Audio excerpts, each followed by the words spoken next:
ఎప్పుడు తన ట్విట్లతో ఎదటి వాళ్ళకి పోట్లు పొడిచే వర్మ మొన్న రీసెంట్గా ఖైదీకి కూడా అలాగే పొడిచాడు.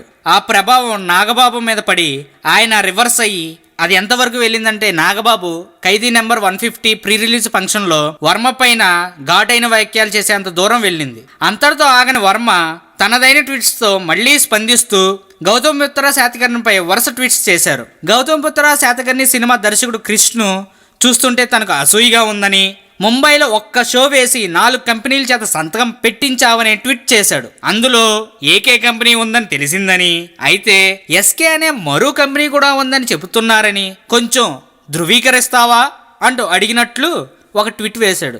ఏంటో ఈయనకి ట్వీట్లతో ఎదటోళ్ళకి పోట్లు పడవకోకుండా ఉండలేకపోతున్నాడు. అవి ఎంత దూరం వెళ్తాయో అర్థం కాని పరిస్థితుల్లో వర్మ అభిమానులు అయోమయానికి గురవుతున్నారు. ఇది సంగతి.